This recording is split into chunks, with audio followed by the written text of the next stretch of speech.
Las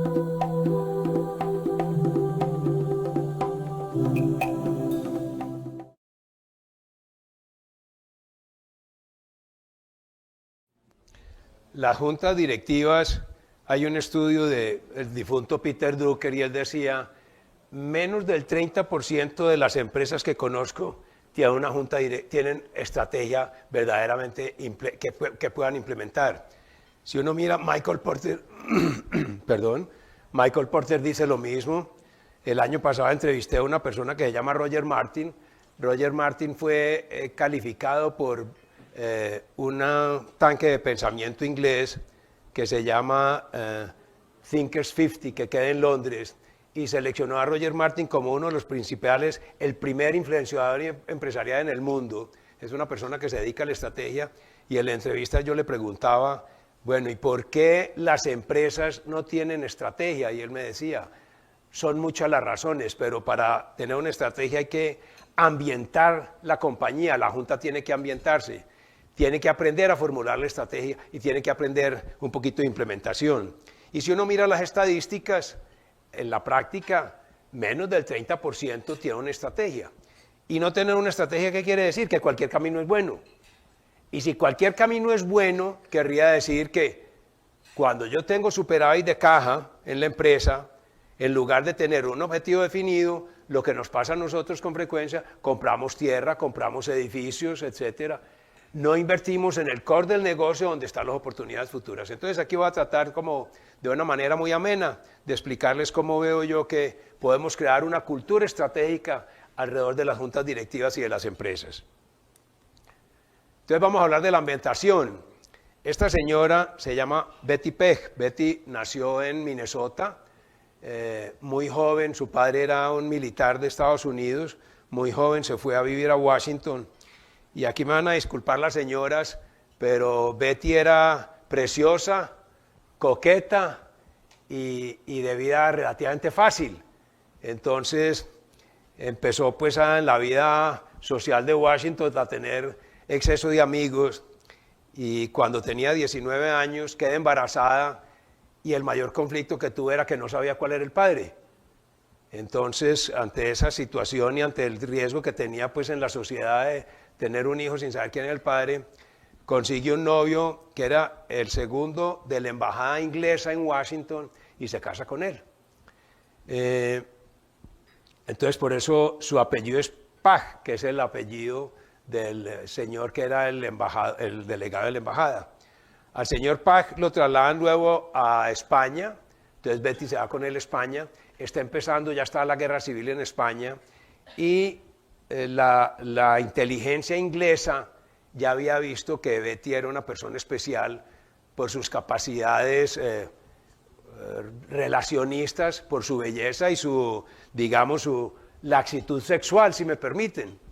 Entonces, en España empieza Betty a trabajar con la inteligencia inglesa y de allí la mandan a Polonia con el marido, donde ya Hitler está echándole el ojo pues a Polonia para conquistarla. Entonces Betty empieza a relacionarse con los altos oficiales polacos.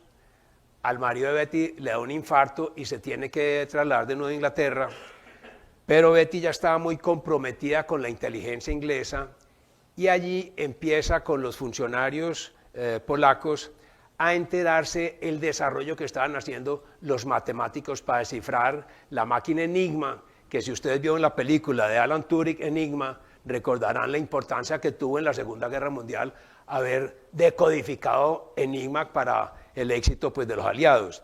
Entonces, el éxito de Turing se debió fundamentalmente al éxito de Betty consiguiendo la información de los oficiales polacos de lo que habían adelantado en descifrar con los matemáticos la máquina Enigma.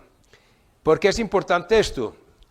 Al final, cuando estamos nosotros en una actividad empresarial, siempre tenemos unos rivales que van a ser muy seguramente rivales de por vida.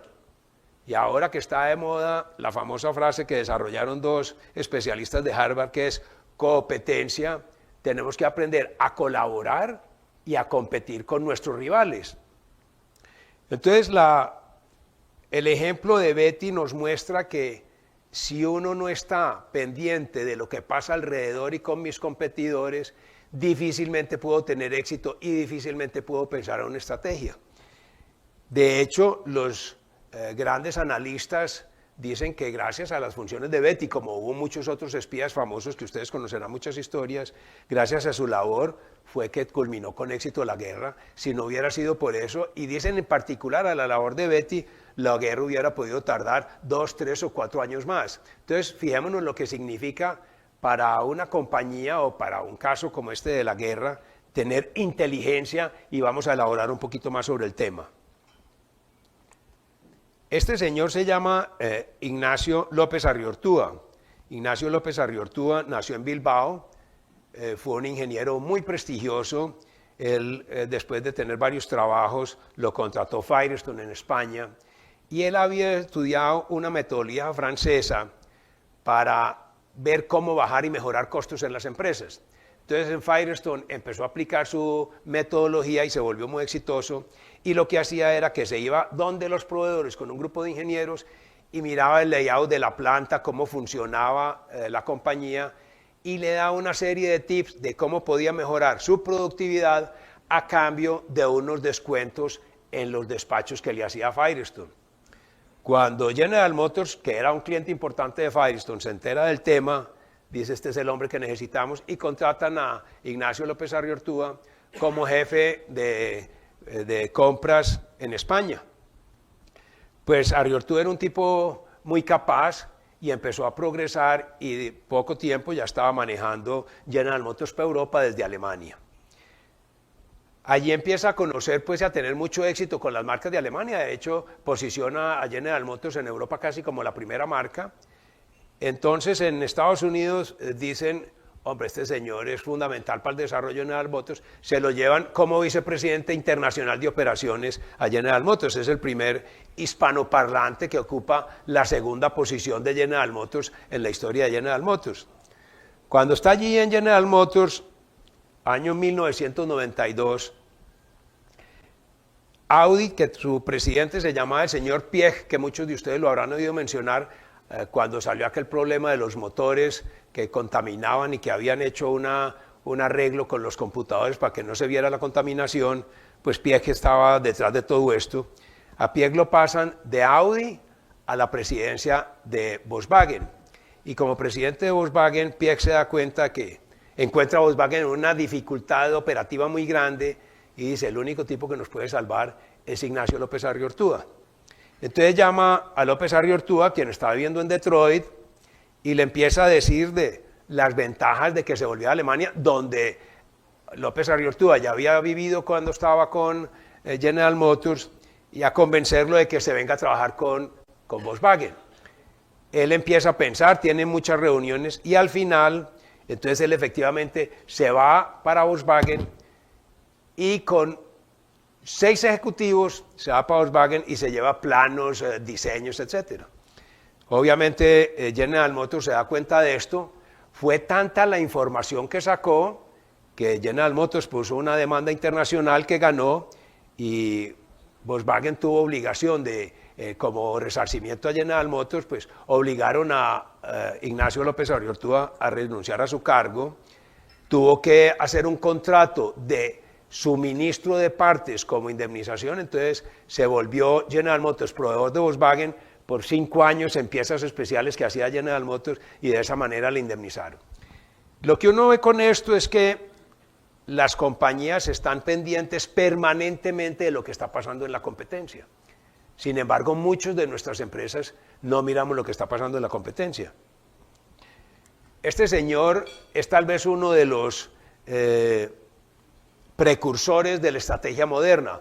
Escribió un libro muy famoso para los estrategas que se llama El arte de la guerra. Él se llama Sun Tzu. Sun Tzu vivió más o menos 350 años antes de Cristo, 320 años antes de Cristo, por la misma época que otro militar que todos lo reconoceremos, Alejandro Magno, estaba empezando su campaña para defender a Grecia del rey Darío III en Persia, y se fue pues a conquistar. Ustedes recordarán aquella odisea que se fue a conquistar pues no solo Egipto, sino todo la zona, todo Persia, y derrotó al rey Darío. Por esa misma época, Sun Tzu estaba como líder y estratega militar chino y escribió ese famoso libro. Y en el libro dice una cosa que es una frase que es arrolladora. Y dice: yo no entiendo, si uno tiene enemigos que van a ser enemigos de por vida, cómo nos negamos a hacer una pequeña inversión para conocer más del enemigo y poder saber qué pretende para saber yo cómo me debo comportar. Y es lo que nos pasa en muchas empresas. En muchas empresas no miramos lo que está haciendo y lo que está pasando alrededor, lo que están haciendo los contrarios, y no dedicamos un esfuerzo y un tiempo especial para estudiar el tema.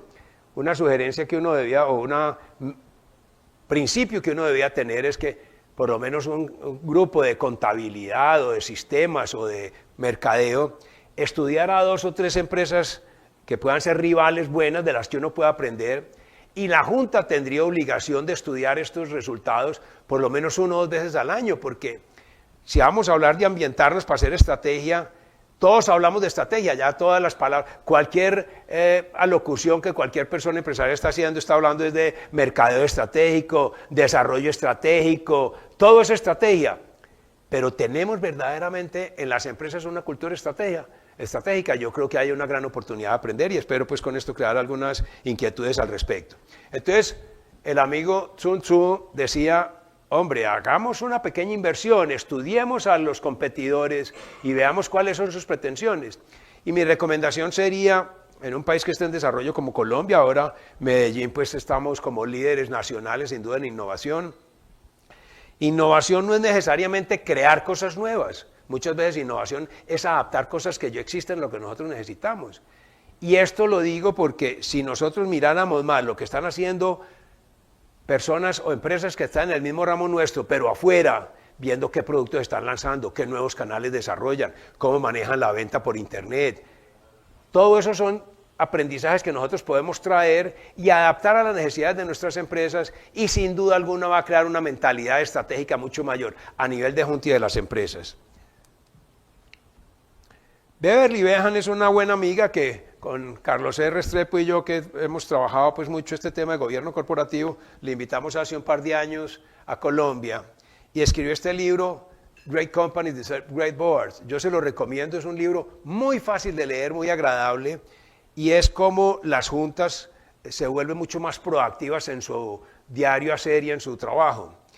Y describe ella unos ejemplos que son impactantes. Uno que me llama la atención es, miremos la junta de Procter & Gamble, debe ser una junta que tiene capacidad estratégica, es una compañía que lleva 170 años en el mercado, líder indiscutible, exitosa sin lugar a dudas.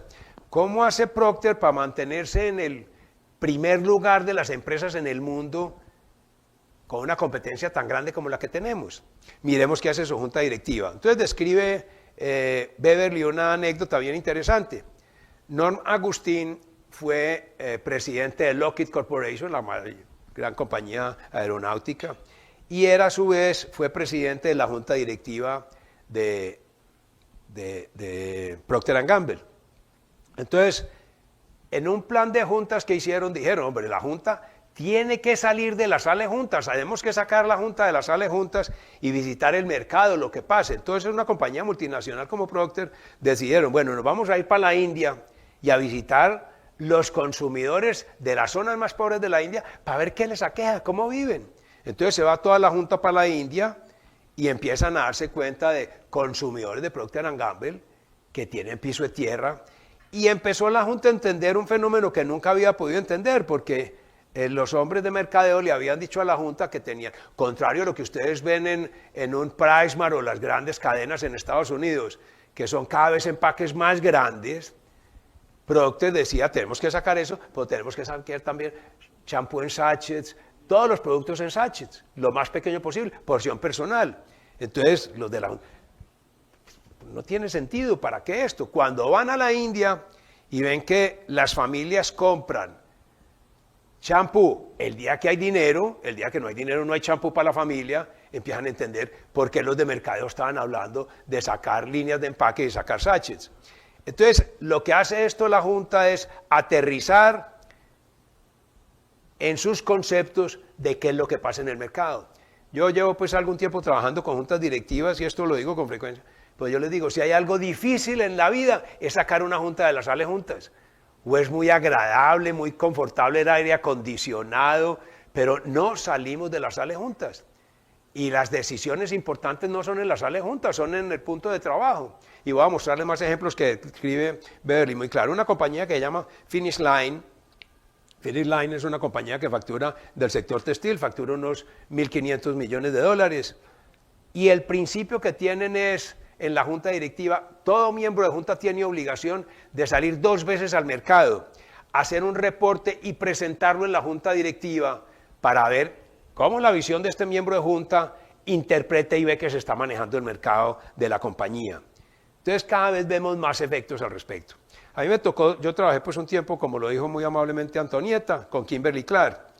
Cuando yo entré a Kimberly Clark, el vicepresidente operativo de Kimberly Clark se llamaba Tom Falk. Entonces yo iba con frecuencia a Estados Unidos y conozco a Tom Falk y todo el mundo en Kimberly me decía, cuidado que se va a ser el presidente. Entonces yo no entendía por qué iba a ser. Pero después me di cuenta que estaba en un plan de sucesión. Smith, que era el presidente, iba a salir y entraba Tom Falk a la presidencia. Cuando llega Tom Falk, Tom lleva 20 años trabajando con Kimberly en ese momento. Tom había hecho un abogado con gran visión empresarial. Él había sido el gestor de la compra de Kimberly, de Scott Paper. Recuerden que Scott Paper estaba aquí. Scott era de familia en ese momento.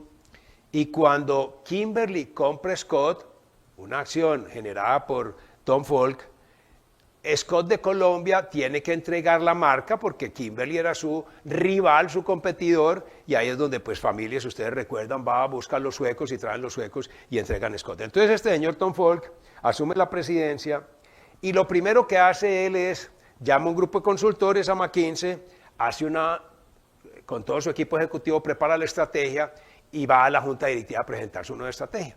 En la junta directiva estaba el que había sido, de presidente de la junta estaba el que había sido un señor Dow, que había sido presidente ejecutivo de Coca-Cola. Entonces cuando termina la presentación, Tom Falk, Doug le dice, hombre, señor Tom, excelente presentación, le agradecemos, la junta hemos estado debatiendo el tema y nos gusta mucho. Pues le queremos recordar una cosa, a nosotros nos contrataron y nos pagan, es para trabajar en la estrategia con usted. Entonces le pedimos que nunca más nos traiga una estrategia ya definida, nos cuenta desde el principio cuál es su programa, qué es lo que, y nosotros lo vamos retroalimentando y lo vamos discutiendo. Nosotros queremos acompañarlo en la estrategia. Entonces fue el que no era ningún tonto, empezó a decir, en realidad, mientras estos señores mejor conozcan de la compañía, pues son los asesores mejores y más baratos que yo voy a tener.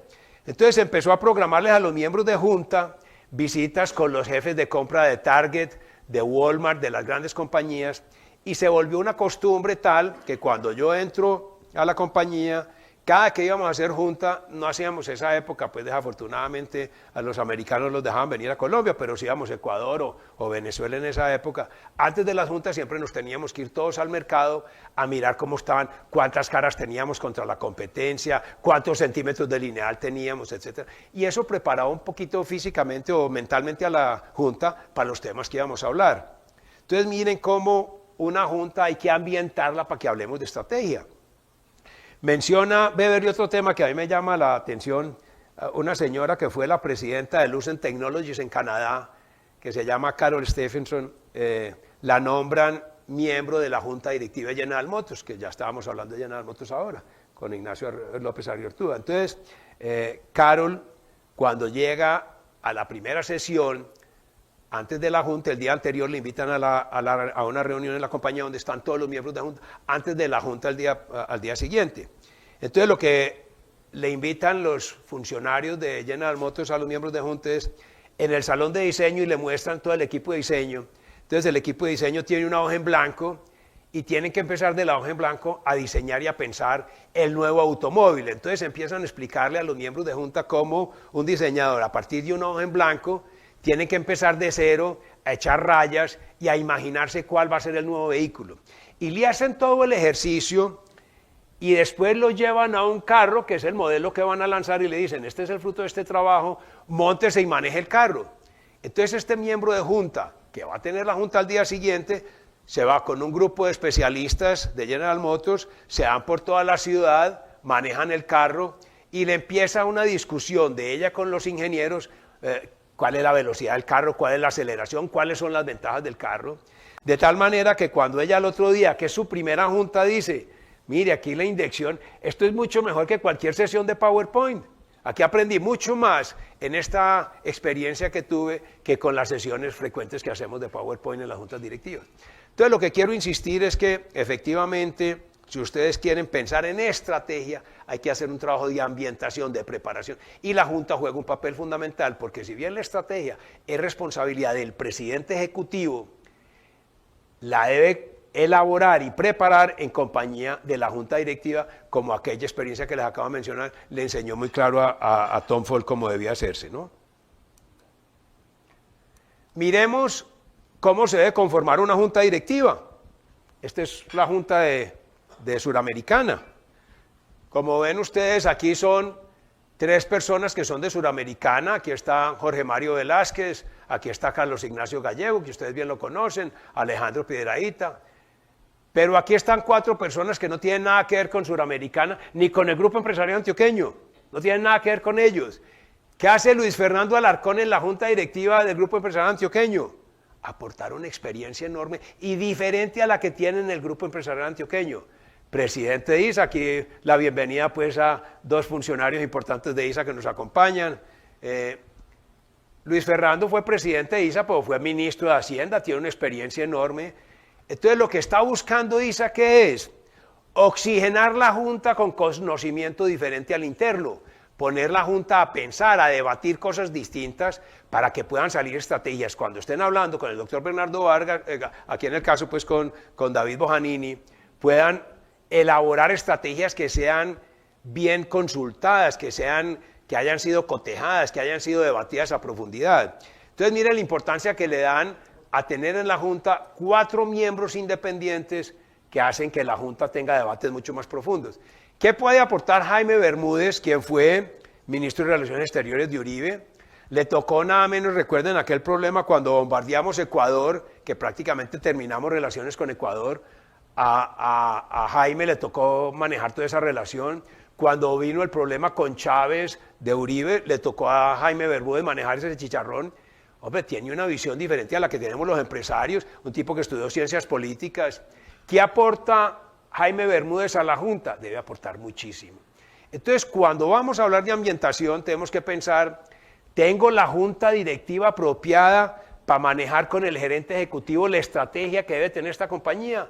¿Tengo el debate y el cuestionamiento necesario para que se profundice en cómo debe ser la estrategia de esta compañía? Normalmente nosotros somos reacios a tener independientes en la Junta, nos da dificultad tener independientes. Es una tendencia cada vez mayor. El Grupo Suramericana y el Grupo Empresarial Antioqueño, que hasta el 2007 eran todos miembros patrimoniales, recuerden que eran, y no podemos decir, pues yo trabajé 10 años con ellos y en las juntas de ellos estaba Fabio Rico, Nicanor Restrepo, etc. Gente brillante, sin duda alguna. Pero cuando salen a Nueva York a cotizar sus valores en Nueva York, la Bolsa de Nueva York les dice, aquí no se puede tener todos miembros patrimoniales, ustedes tienen que tener mayoría de miembros independientes. Y vino esa tendencia. Le preguntaba yo al que en paz descanse, al difunto Carlos Enrique Piedrahita, ¿cuál fue el efecto en su vida diaria cuando pasa de una junta directiva de miembros patrimoniales a una mayoría de miembros independientes, que fue lo que le pasó también en el 2007 a Carlos Enrique? Y entonces Carlos Enrique nos decía, Ricardo, sin duda, aunque tuve unos miembros de junta excepcionales, Fabio Rico, Nicanor Restrepo, pues el hermano del amigo Carlos y aquí con nosotros, y me exigían muchísimo, el cambio de la película fue completo. Cuando llegan 4 independientes, el nivel de exigencia, yo tenía que preparar la Junta mucho más que lo que hacía antes, porque tenía que transmitir un mensaje mucho más claro para las personas.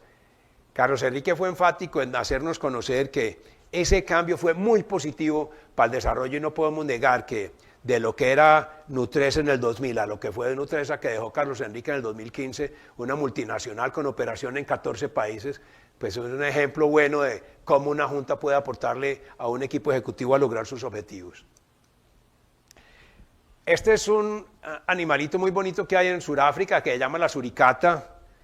Y miren cómo está atento a lo que está pasando alrededor. La suricata vive de insectos, vive buscando, su comida son insectos, pero así como su comida son insectos, ella es comida de otros depredadores. Entonces cuando sale a buscar insectos, miren cómo tiene que estar atento. Así tenemos que estar en las empresas. ¿Qué está pasando alrededor? Entonces a mí me inquieta, y ahora voy a hacer énfasis en esto. Estoy seguro que la mayoría de las juntas de ustedes ven el balance. Todas las juntas directivas ven el balance, todas las juntas directivas, porque la costumbre nuestra hay que ver el balance. Yo no conozco ninguna compañía que se haya quebrado en 3 meses, ninguna. Que se haya quebrado en 3 meses y que no nos dimos cuenta, ninguna. Pero encontrar el balance, ¿qué pasa? Todo el mundo se pone en función revisor fiscal. Oiga, esto aquí 18.5 y yo calculé 8.7 y se van 2 horas de discusión por 2 décimas de diferencia. Y no hablamos de producto, no hablamos de canales, no hablamos de lo más importante, de personas, que es lo que quiero mencionar ahora. Entonces miren que uno como empresario tiene que ser como la suricata, pendiente de qué está pasando alrededor. Y eso es lo que con frecuencia desafortunadamente no hacemos en las empresas. Vamos a hablar un poquito entonces como ambientación, cómo preparamos la junta y la empresa para que sea estratégica. ¿Cómo formulamos la estrategia? Hablemos un poquito de ese tema. Cuando uno mira los propósitos de muchas compañías es, no, voy a ser el primero en el mercado, voy a ser el de mayor participación. O sea, unos propósitos cuya capacidad de enganchar es muy pobre. Y voy a ponerles un paralelo. Digamos que aquí queremos reflejar lo que es la felicidad.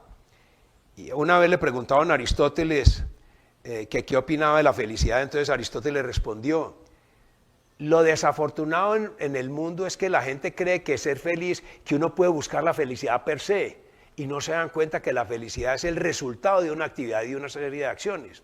Entonces él decía, normalmente el que está empeñado en ser feliz, no logra ser feliz, pero el que está empeñado en desempeñar aquellas funciones que le hacen feliz, y normalmente aquellas funciones que le hacen feliz a la persona son necesariamente es dar un poquito, compartir, entregar. Esa persona que se dedica a compartir, dar y entregar, normalmente esa persona va a ser feliz.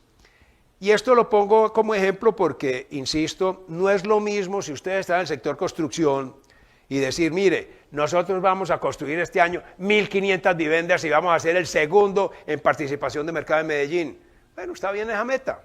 Pero si ustedes piensan y le dicen a su gente, nosotros vamos a hacer 1.500 hogares felices, vamos a entregarle hogares con dignidad, con satisfacción, vamos a hacer 1.500 hogares felices, el mensaje es un poquito distinto y mucho más vendedor, engancha mucho más la gente. Entonces, cuando vamos a hablar de estrategia, hay que pensar qué propósito tenemos en la compañía para lograr esos fines, porque si no tenemos un propósito que sea un poquito más loable, más noble, no va a enganchar a la población de la empresa.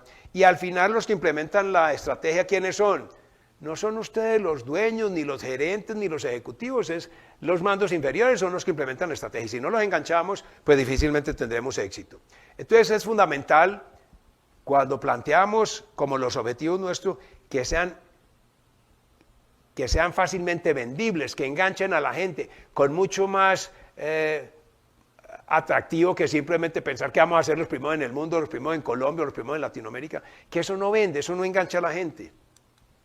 Aquí volvemos a Aristóteles. Aristóteles es el líder del desarrollo científico en la humanidad. El primero que habló de causa-efecto fue Aristóteles, y aquí en su libro Analytic Posteriora habla muy claro de cómo Aristóteles decía, el hombre en su inteligencia encontrará explicación prácticamente de todos los fenómenos de la humanidad, y eso lo decía en el 300 antes de Cristo.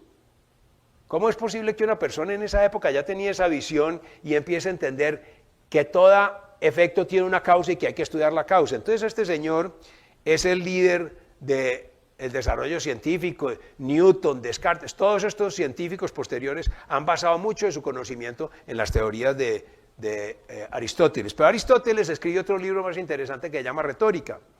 No se nos olvide que en Grecia de esa época estaba manejada, no había radio ni televisión, eran oradores, era el que fuera capaz de ser un buen orador, llamaba a la audiencia y se iba llenando su auditorio de gente que le escuchaba. Entonces, Aristóteles estudia mucho cómo un buen orador puede cautivar a su auditorio.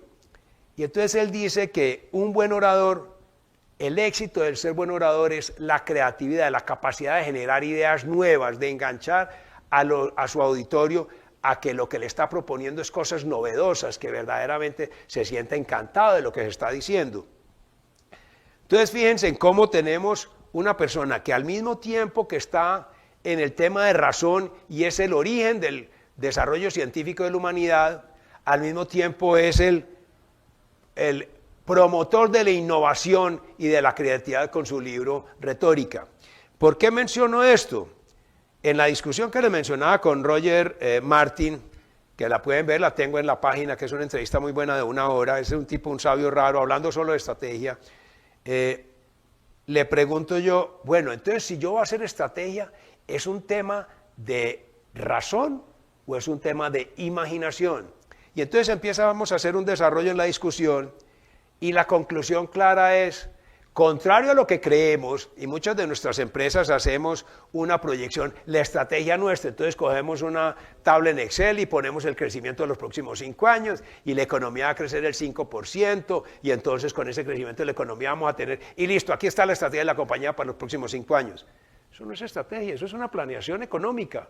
Estrategia es lo que hizo el famoso Steve Jobs cuando lo llamaron de nuevo a su compañía, 1996, y le dicen, hombre, lo necesitamos, no se olvida que en el 85 lo habían echado, y lo llaman en el 96 porque Apple pues va de caída, y le dicen, ayúdenos a salvar esta empresa. Entonces se encuentra una empresa que tiene 4 líneas de computadores, su cuñada lo llama y le dice que, por favor, Steve, ya que estás allí, recomiéndame un computador, que yo necesito un computador. Entonces Steve llama al vicepresidente de mercado y le dice, hombre, Pedro, ¿qué computador le recomendamos a mi cuñada que quiere uno? Y Pedro le dice, no, Steve, todos son buenos, cualquier. Oye, pues tenemos 14 líneas de computadores, yo dije ahora 4, son 14 líneas de computadores, ¿cuál? Tiene que haber una diferencia entre... No, es que todos son buenos. Entonces se puso a estudiar Steve Jobs y canceló 13 de las líneas de computadores y dejó una. Entonces empieza a simplificar la compañía, tenía 4 distribuidores, simplifica porque 4 distribuidores con mercancía en consignación, todos con las tiendas uno al lado de otro, entonces él dice, pues que estoy ganando yo aquí, todo por cuenta mía, cierra 3 distribuidores, y no se les olvide, iba a entrar a la ley de quiebras, hasta Microsoft, que le recomiendo el documental que está en Netflix de Bill Gates, que es bien bueno, que era su eterno rival, le tiene que dar $150 millones para que saque a flote a Apple. Entonces, en ese momento, una persona que se llama Richard Rummel, que es el director de estrategia de la Universidad de California, está trabajando con Gates, con Steve Jobs, y le dice, bueno, Steve, tú ya prácticamente acabaste con la compañía, ¿qué vamos a hacer? ¿Cuál es tu estrategia? Entonces, Steve le contesta a Richard Rummel, I am waiting for a big thing. Estaba pensando creatividad, estaba pensando en el iPod, cosa que no existía. Entonces él lo que hizo fue no solo razonamiento, porque él cogió un montón de tecnologías que ya estaban en el mercado, las unió y creó el iPod, que fue pues el principio de la salvación de Apple. Entonces lo que quiero significar con esto, para hacer estrategia, no es solo razonamiento, sino mucho creatividad. ¿Qué productos nuevos estamos desarrollando? ¿Qué voy a meter en la línea y qué capacidad de facturación tiene para que yo verdaderamente cambie la compañía? Entonces tenemos que hablar mucho más de producto, de canales, y voy a hablar mucho de gente más adelante porque sin eso no tendríamos éxito. Entonces aquí está el dilema, estamos hablando de que estrategia es cerebro o es corazón. Es una mezcla de las dos, 60-40, 50-50, pero no es un tema solamente de cabeza. Si no le metemos a esto un poquito de imaginación y corazón, no vamos a tener éxito sin duda alguna en la estrategia que planteamos. Viene el gran reto, cuando vamos a hablar de estrategias, ¿dónde jugar? ¿Qué tipo de juego queremos? Y ahí nos encontramos con una dificultad típica en nuestras empresas, y es que Queremos jugar en todo y no podemos ser exitosos en todo. El éxito de un buen estratega es a qué renuncio, qué productos voy a dejar y en cuáles me voy a concentrar. Entonces la discusión para la Junta con el equipo ejecutivo, ¿cuál es? ¿En qué mercados quiero competir? ¿Cuáles son los mercados en que yo quiero verdaderamente competir? ¿Con qué productos? ¿Qué productos nuevos voy a introducir? ¿Cuáles son los productos en que yo puedo ganar? Y ahí es donde nos puede servir mucho estudiar empresas diferentes. Hombre, ¿por qué están lanzando este producto? ¿Qué éxito tuvo? Esta compañía en Alemania o en Estados Unidos lanzó este producto que aquí no lo hay. ¿Qué éxito tuvo? ¿Cómo lo puedo adaptar? Me parece que esas son discusiones fundamentales de la Junta. Me disculpan, más importantes que el balance, porque el balance es fundamental y todos tenemos que mirar cifras y en toda junta directiva debe haber un buen financiero. Pero el balance lo miramos en la casa y cada 3 meses le dedicamos una junta solo al balance, pero el resto es producto, canales. Entonces cuando voy a hablar de dónde jugar tengo que definir qué canales, qué productos, qué mercados, qué regiones, qué segmentación de clientes voy a tener. Y eso es lo que no discutimos en las juntas directivas con el equipo ejecutivo. Entonces, ¿cómo voy a formular una estrategia?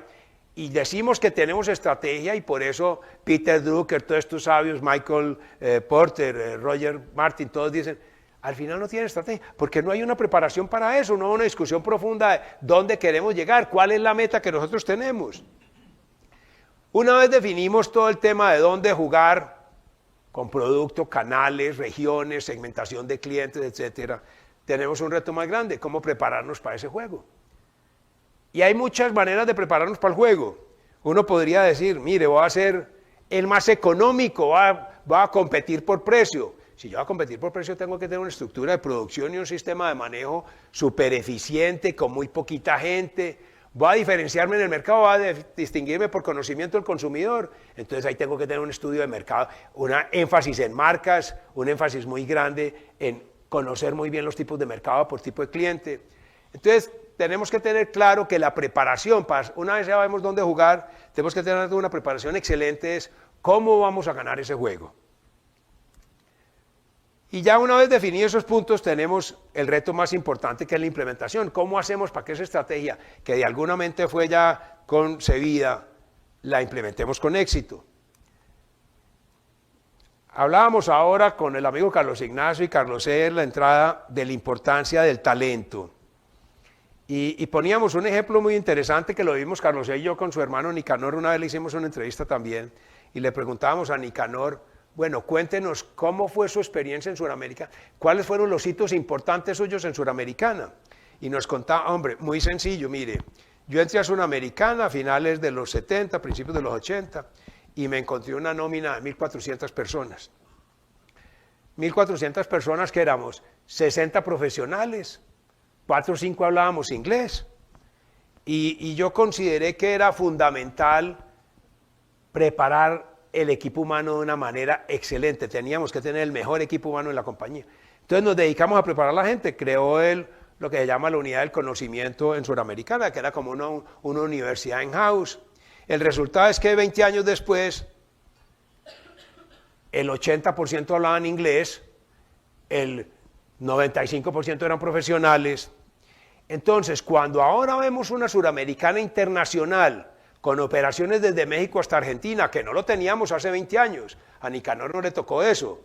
Bojanini recibió una empresa preparada, en forma, había sido, si me permiten nos devolvemos aquí, se había preparado para competir y ganar el juego. Entonces, cuando Bojanini encuentra la oportunidad de internacionalizarse, tiene una fuerza laboral excelentemente preparada para ese paso. Entonces, cuando hablamos de estrategia, el primer tema que debemos hablar, una vez vamos a prepararnos en la implantación, es qué competencias tenemos que desarrollar para ser exitoso en la implementación de estrategia. ¿Qué competencias necesitamos para ser competitivos dentro de 5 años? Ese es uno de los grandes retos que tienen las empresas, cómo vamos a competir para un tiempo posterior. Y ahí hay ejemplos sumamente buenos y ahí viene también una situación particular nuestra en Colombia. Menos del 10% de las empresas nuestras, de las grandes empresas, menos del 10% tiene comité de recursos humanos a nivel de junta directiva. Yo les pregunto, ¿quién maneja el tema de producto? ¿Quién maneja el tema de canales? ¿Quién maneja las ventas por internet? ¿Quién maneja la producción? gente. Entonces hablamos de todos esos temas, pero de la gente responsable de esos productos, de esas personas, de esas máquinas, no las mencionamos. Entonces la reflexión que yo quisiera llamar es, ¿cómo es posible que no le dedicamos más tiempo a la formación del talento, que es lo que verdaderamente prepara a las empresas a ser exitosas en la estrategia? Y hay una discusión ahora bastante buena. Hay una compañía que de pronto ustedes conocen, es una fabricante de calzado muy famosa que se llama Clarks, una compañía inglesa, una compañía fundada en 1825, una compañía pues que tiene un calzado que es medio ortopédico, especial, con participación amplia en Europa. Hace unos 4 años se dio cuenta que no estaba siendo exitosa en la implementación de la estrategia. Entonces decide que tiene que incorporar la discusión de talento a la junta directiva.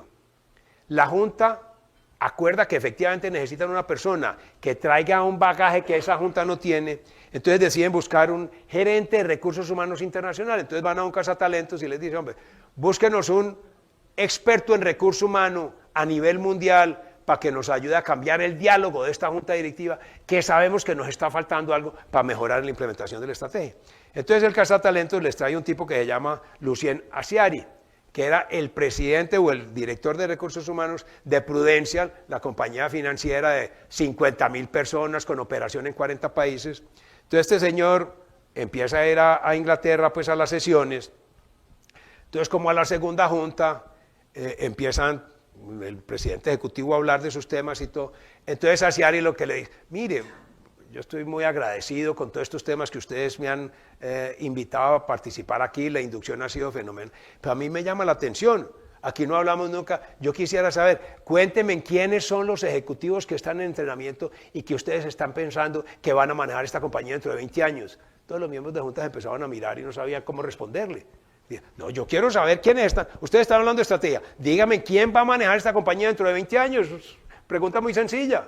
Pues no tenían la respuesta. Entonces puso la junta a pensar con un chip distinto. Entonces empieza el señor a hacer preguntas de ese talante. Obviamente la junta cambió completamente su chip y ya agradecen, y hay varias entrevistas que le hacen a Asiari cómo fue su llegada a esa junta directiva, y él dice, hombre, al principio me miraban con recelo y todo, pero ya son conscientes de que el tema de recursos humanos es prioritario de discusión en la junta directiva. Entonces miren que si ustedes están planteando una estrategia y no están hablando de formación de talento, difícilmente van a tener éxito en la implementación de la estrategia. ¿Cómo se logra preparar el talento? A mí me gusta mucho el ejemplo de la NASA.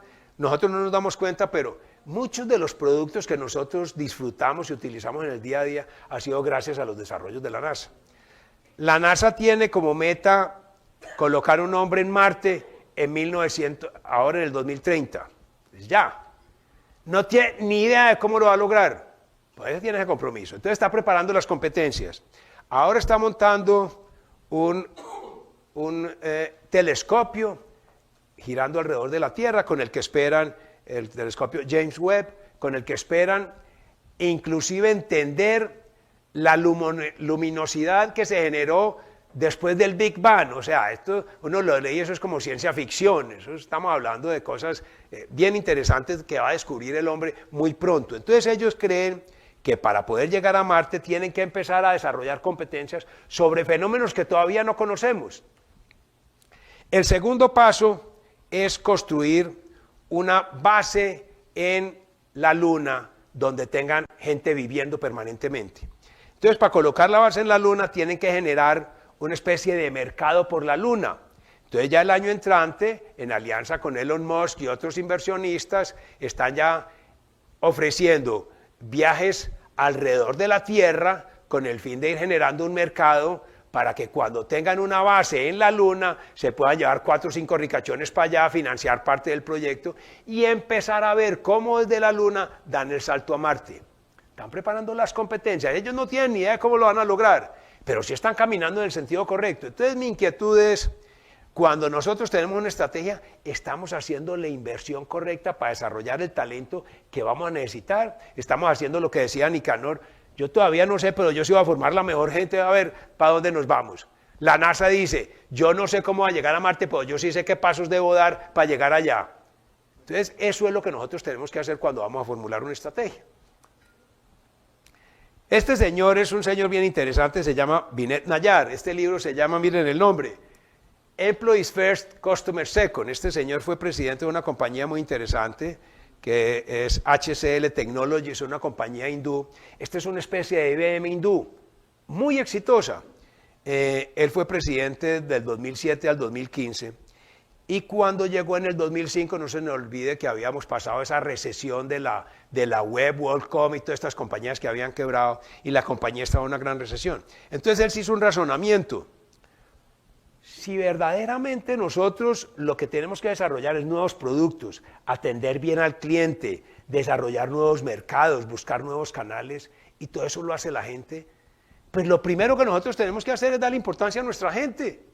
Vamos a trabajar primero por la gente, que si tenemos una gente satisfecha, vamos a tener consumidores satisfechos. Entonces, él invierte la pirámide y por eso saca este libro y miren que el título es precisamente invertido, porque él dice, nosotros con gente satisfecha vamos a tener clientes con productos satisfechos y empieza a trabajar durante esos 8 años. El resultado fue que cuando deja la compañía ya estaba creciendo al 27%. Es una multinacional pues sumamente interesante, HCL Technologies. Entonces su énfasis es, ¿y qué hizo él, por ejemplo, al respecto? Montó cosas como esta. Si yo quiero conocer la calidad de la gente que tengo, yo tengo que tener conocimiento de sus calidades, de qué hacen, cómo lo logran. Tengo que hacer unas buenas evaluaciones de la gente. Para que la gente entienda la importancia que le damos a dar las evaluaciones, yo como presidente tengo que permitir que me evalúen. Entonces, para generar la cultura de las evaluaciones, puso en la página web y dice, bienvenido el que quiere evaluar al presidente, pueden escribir en esta página, aquí está el formato, es completamente confidencial. Yo les agradeceré las evaluaciones que hagan de mi desempeño y de mi comportamiento. Entonces empiezan a evaluar al presidente, él deja las evaluaciones públicas y obviamente el resultado es que todo el mundo empezó a ser evaluado. Cuando todo el mundo empieza a ser evaluado, él coge las evaluaciones, las lleva a la junta directiva y empiezan a ver qué grupo de ejecutivos tienen talento y empiezan a decir dónde están las personas que van a manejar esta compañía dentro de 15 y 20 años. Entonces miren la discusión tan interesante que crea este señor, simplemente cambiando el switch y diciendo, no es primero el cliente, primero el empleado. Vamos a darle mucha más importancia al empleado porque un empleado satisfecho hace cliente satisfecho. Entonces todos estos son puntos que nosotros debemos tener en cuenta cuando vamos a hablar de estrategia, cómo desarrollar competencias. Hay un tema fundamental si queremos tener éxito. ¿Alguien reconoce esta obra? Bueno, esta es la Noche Estrellada de Van Gogh, pintada en 1889, un año antes de que se suicidara. Un verano, en el 89 sale Van Gogh a caminar, ya está en Arles en el hospital, y la noche está muy bella y hace una obra pues que sin duda es algo que conmueve a cualquiera.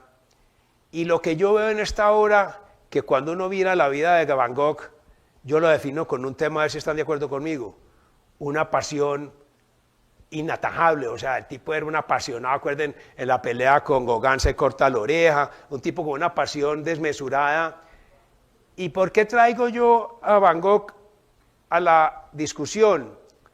Porque si nosotros no tenemos gente apasionada, no hay estrategia que se cumple, porque estrategia es un reto, es lograr lo que difícilmente es lograble. Yo tengo que tener la gente con un compromiso de pasión muy grande.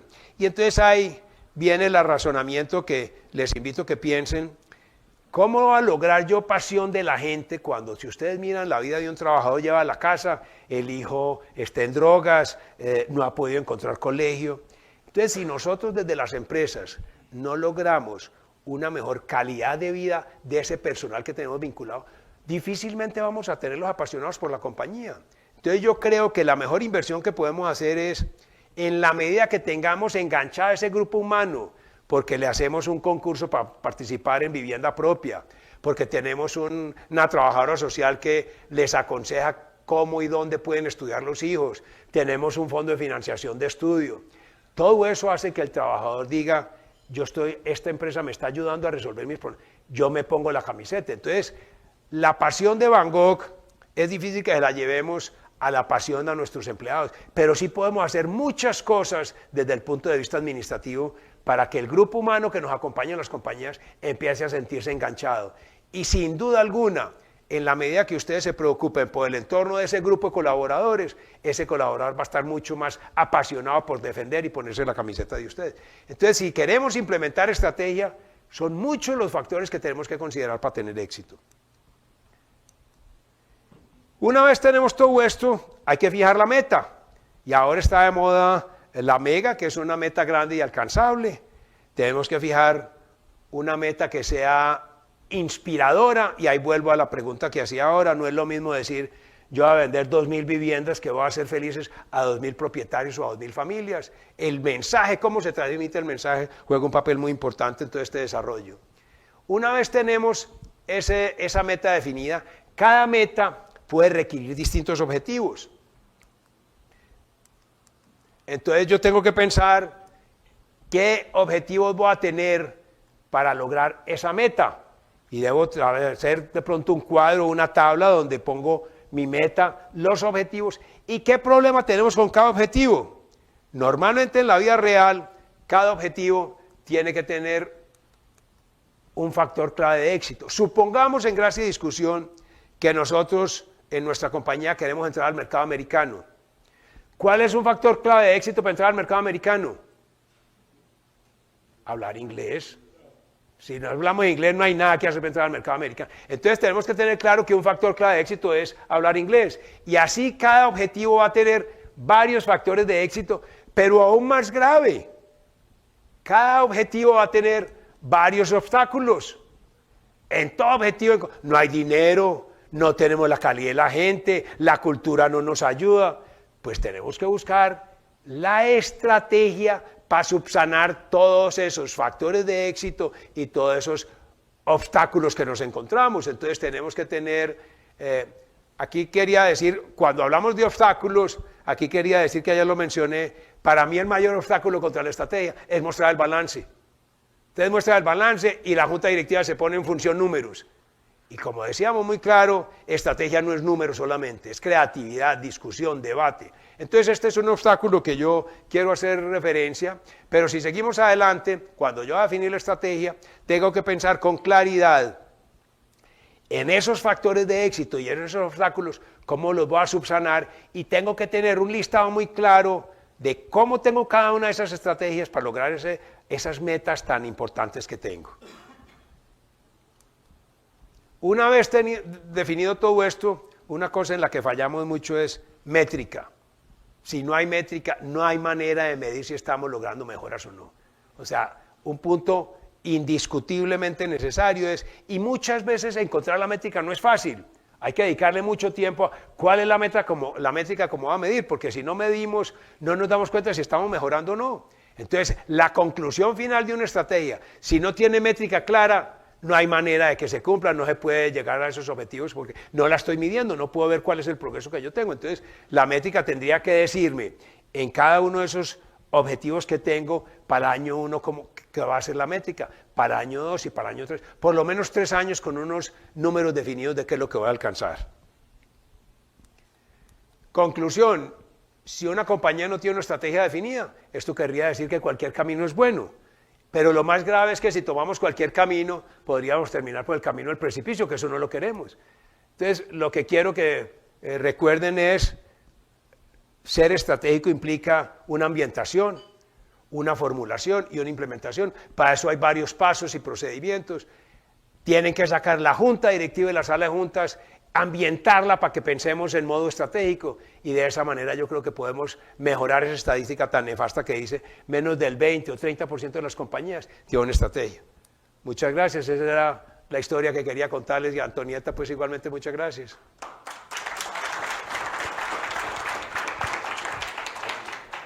Les voy a pedir que las preguntas sean con el micrófono porque estamos grabando esta conferencia y es muy importante pues, las preguntas para que otras personas de la familia las vean que no pudieron participar hoy. Yo ya te doy la palabra, Adriana. Yo quería hacerte una pregunta, Ricardo, sobre esa estadística que nos diste del 10% de juntas directivas que no tienen este comité humano. Háblanos un poquito del comité humano y obviamente qué se puede hacer porque no todos podemos tener un comité humano. ¿Cuál es tu sugerencia ahí para abarcar esta necesidad? Excelente, Antonieta. Las compañías, digamos que si yo tengo una, como veíamos, Suramericana, el Grupo Argos, estas empresas tienen en promedio 7 miembros de junta, 4 de ellos independientes. Cuando una junta directiva es de 7 personas, ya es muy importante crear los comités. Entonces se crea el Comité de Recursos Humanos, donde va el gerente de Recursos Humanos, normalmente el gerente general va, y van las personas de la Junta que más vocación tienen por el recurso humano. Normalmente entre los independientes hay gente, uno busca, como les contaba en la estructura que hizo Clark, el fabricante de zapatos, busca un experto en el tema y ese va a ser un invitado fundamental al Comité de Recursos Humanos. Si yo tengo una Junta de 5 o 3 personas, lo que hago es, en la programación de juntas del año, cuando hago la agenda de las 12 o de las 10 juntas del año, dedico 3 juntas, por lo menos 45 minutos, 1 hora, a hablar del tema de talento humano y de recurso humano. Entonces invito a la Junta, al gerente de recurso humano, que haga su exposición, qué estamos haciendo en desarrollo, qué talentos, dónde están las personas que vamos con talento, que queramos hacerle un plan de carrera y llevarlos en 15 años a una posición mucho más arriba. Entonces hay 2 soluciones. Si la Junta es muy grande, se crea un comité que se reúne exclusivamente el comité estudia en detalle el tema de recursos humanos, hace una propuesta y la lleva a la Junta y la Junta decide. Si es una Junta pequeña, yo recomendaría, hagan una sesión, al menos de 1 hora, 3 veces o 4 veces al año, invitan a recursos humanos y discuten a profundidad todos los temas de recursos humanos, que como ven no hay nada más estratégico que recursos humanos. Cuando uno va a escoger una junta, ¿qué tipo de combinación estratégica debe tener en esa junta? ¿A qué me refiero? Tú hablas de personal, ¿qué debe tener financiero? ¿Qué debe, para que imagino den ese empuje a la empresa? Esa sería una de las preguntas. Y la otra es, de acuerdo a esa dinámica que tienen las juntas, ¿cuál es el mejor periodo para irse reuniendo para lograr esos objetivos durante el año? Si ellos se trazan unas tareas al año o se proyectan a 5 años o a 10 años para que esas juntas sean lo suficientemente valiosas para que le den ese empuje a la empresa. Depende de la compañía, diría yo. Lo ideal sería, si yo arrancara de cero, yo tengo que pensar, las juntas deben ser dinámicas. Les voy a poner un ejemplo de la vida nuestra que ustedes conocen. Cuando Juan Guillermo Londoño asume la presidencia del grupo de inversión de lo que era Colombiana de Tabaco Colinversión, y deciden, yo le decía, alguna vez le decíamos, Carlos y yo, a Juan Guillermo, hombre, usted era como Rico McPato, usted llega a una compañía, está sentado en $1.000 millones que no producen, porque esa inversión no producía. Entonces Juan Guillermo, que es un tipo muy inteligente, se da cuenta de eso y contrata 2 compañías para que le ayuden a ver qué debía hacer él como estrategia para esa institución. Y contrata 2 compañías por aparte y las 2 le dicen, mire, el sector donde hay oportunidad de desarrollo en Colombia, el sector energético. Métanse en el sector. Entonces Juan Guillermo efectivamente se mete al sector energético. ¿Y qué hace? Empieza a cambiar la junta directiva. Porque ya el objetivo era claro. Yo estoy en el sector, antes era una cosa de inversiones, tenía hoteles, tenía el 31% de Kimberly Clark, un montón de inversiones que no le generaban ningún dividendo. Entonces ya teniendo foco dice, yo empiezo a cambiar mi junta. Entonces la respuesta a la primera pregunta es, de acuerdo al conocimiento que yo tengo en la empresa y a cuál es mi estrategia, yo traigo a la junta directiva el conocimiento del que adolezco y el que me sirva para lograr esa estrategia. No sé si me explico. Entonces yo debo hacer como un análisis de qué tengo, cuáles son mis fortalezas, dónde estoy más débil y traigo ese conocimiento a la junta para enriquecer la discusión de la junta. Esa sería la primera pregunta que yo creo que es fundamental, que en la junta directiva tengamos gente que vea las cosas diferentes desde otro punto de vista para que tengamos debates enriquecedores. ¿Cómo formular la estrategia? La pregunta si es cómo va a ser el cuestionamiento y si esa, a 10 años decías tú, ustedes son empresas familiares y esto tal vez se los he dicho en algunas reuniones con ustedes, a nivel familiar ustedes tienen que hacer estrategia a 40 años y estrategia a 40 años porque las familias tienen que pensar ¿Quiénes de los herederos van a manejar esta empresa dentro de 40 años? ¿Cómo los voy a formar? Y ahí es donde empezamos con el Consejo de Familia, a estructurar la formación de los herederos, qué políticas voy a crear para que ingresen a la compañía. Entonces, como familia, yo pienso a 40 años. Como empresario, en el mundo cambiante de hoy, pensar, cuando yo estaba en Kimberly, el jefe nos obligaba a nosotros a hacer una estructuración como a 10 años. Yo decía, pues que uno a 10 años, no sabemos, hace 10 años no teníamos, ¿cuántas cosas estamos utilizando ahora y hace 10 años no teníamos? O sea, no sabemos qué va a pasar en 10 años. Yo creo que las estrategias ahora hay que pensarlas a 3, máximo 5 años, porque salvo en una, los señores de ISA tienen que pensar a 20 años, pues porque pues es una hidroeléctrica o tirar una conexión eléctrica con Panamá, pues es un proyecto de marca mayor que se puede tardar 10 años. Pero en la estrategia normal de las empresas, producto, canales, etcétera, yo diría que son 3, 5 años. ¿Cómo hablar del tema de estrategia? Cuando uno mira, yo pertenezco a un foro en Estados Unidos que se llama, es una institución muy respetable que se llama la National Association of Corporate Directors, y ellos están empeñados en que uno debe hablar de estrategia casi que en todas las juntas directivas. Todas las juntas debemos hablar un poquito de estrategia. ¿Para dónde vamos? ¿Qué productos tenemos? Mi razonamiento, mi conclusión más bien es que lo que tenemos que hacer es que los funcionarios que van a presentar a la junta directiva vayan con una cultura estratégica. ¿Qué quiero decir por eso? Si producción va a hacer una presentación a la junta y va a decir cuáles son las eficiencias y la problemática que tiene, producción tendría que llegar a la junta a decir, mire, como nosotros estamos comprometidos a que vamos a conquistar el mercado americano y ya vimos que los pañales que vamos a lanzar en el mercado americano necesitan que tener aloe vera y tales productos, nosotros necesitamos invertir en estas áreas para que seamos competitivos dentro de 5 años. Entonces, en la medida que los funcionarios de la compañía están haciendo presentaciones estratégicas, el chip de la junta va a ser estratégico. Yo digo que las juntas directivas son como los computadores. Si les entrego uno basura, sale basura. Si usted pone a la junta directiva a hablar de un tema bien baladí del día a día, ahí se queda enredada la junta todo el día hablando de eso.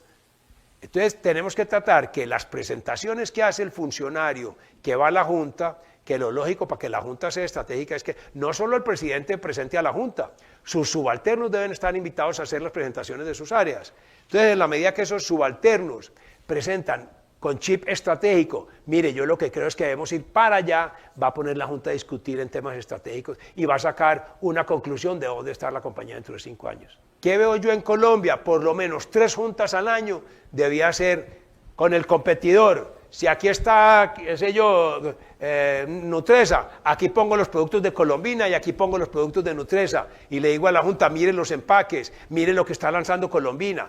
Y 3 veces al año hacer un debate bien bueno de lo que estamos haciendo nosotros y lo que está haciendo la competencia. Y ver cómo vamos a hablar de estrategia, por lo menos 3 veces al año, diría yo. Usted nos habló de 2 cosas muy importantes, entre otras muchas. Una, de lo que significaba la innovación y cómo innovar no era estar inventando, sino pues de pronto renovar lo que se tiene. Y otra, de la NASA. Cómo dentro de nuestro medio, dentro del día a día, nosotros estar pensando en esas personas que tienen la innovación y cómo integrar ese factor como en la planeación del largo plazo, porque si pensamos en el largo plazo y si pensamos en las familias y en los 40 años y cómo aterrizar eso en la empresa, ¿cuáles competencias se deben preparar en los miembros de la familia para que asuman ese liderazgo dentro de la junta directiva o dentro de esa estrategia de largo plazo? Yo pues no soy, yo soy amigo de Antonieta, no soy parte de Family Business Network, pero yo recomiendo y con frecuencia, y lo digo con franqueza, si la pregunta es cómo formo el talento al interior de la familia para que en un futuro pueda llegar a la empresa, ¿correcto? 2 cosas. Primero, si de pronto has tenido algún alcohólico en la familia, espero que no, pero si tienes experiencia de algún alcohólico, la única manera como un alcohólico se recupera, que yo conozco sea exitosa, es Alcohólicos Anónimos. No existe nada más. Hay que ayudarle al alcohólico con un consultor o un psicólogo o algo, pero Alcohólicos Anónimos. que no se me ponga brava conmigo, Antonio. Esto es Alcohólicos Anónimos para ustedes. Cuenten en sus cuitas, cuenten en sus problemas y van aprendiendo del otro un poquito y eso les da dando entusiasmo de por dónde va el camino. Esto es un poquito como la suricata, mirar al lado, a ver qué está haciendo el vecino, porque ustedes son un foro cerrado donde con confidencialidad se pueden contar sus penas. Entonces me parece que hay una cosa fundamental. Me parece importante que lo hacen ellos, manden los hijos, que hay una, pues si tienen la posibilidad económica, pero es que hay que invertir. Acuérdense lo que decía Sun Tzu hace 2300 años. Invierta en conocer al competidor, invierta. Entonces, ¿qué hay ahora la reunión en la India de esto? Pues si pueden, manden 2 o 3 muchachos a la India para que se codeen qué es lo que está pasando en el mundo. Me hace reflexionar porque la otra pregunta que hacías es de innovación y nosotros le damos mucha importancia a la innovación. Tengo un cliente muy grande en Cali donde la Junta empecé a llevar el tema de innovación. Entonces el gerente está obsesionado con la innovación. Entonces hacemos foros de innovación, consultores de innovación. Pero hay una feria en tal punto, entonces yo le digo, no, a esa feria eso sí vale mucha plata. Entonces yo le digo, hágame un favor pues, o sea, deje de hablar de innovación y ponga en práctica la innovación. Mandemos 3 o 4 funcionarios a una de las ferias y eso es mucho mejor que hablar de innovación, porque eso, los gringos tienen una cosa que a mí me gusta mucho, es walk your talk, ¿no es cierto? Haz lo que dices. Entonces, me parece que a nivel de familia es fundamental, foros como este, que la familia se empiece, que lleguen a acuerdos importantes. Mi opinión es que con frecuencia, cuando hay exceso de familia en las empresas, se pierde 2 cosas fundamentales. Los funcionarios al interior, que son brillantes, ven que no hay oportunidades y se nos van. Y segundo, no tenemos, como hablábamos ahora, juntas directivas con personas independientes, que critiquen, que contradigan lo que estamos haciendo. Eso es parte de la función de la Junta, un debate abierto. Entonces, esas cosas son fundamentales para tener éxito.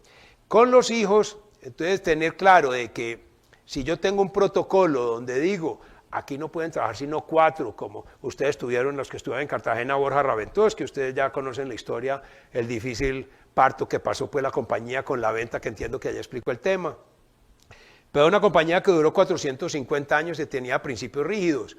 En la compañía, 500 familias y no podían sino trabajar 4 dentro de la compañía.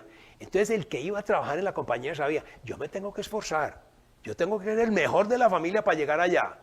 Entonces hay una serie de principios fundamentales que hacen que los herederos sepan que esto no es pan comido. Oiga, es que usted es hijo, usted tiene ya el futuro asegurado. Eso es lo peor que podemos hacer como educadores.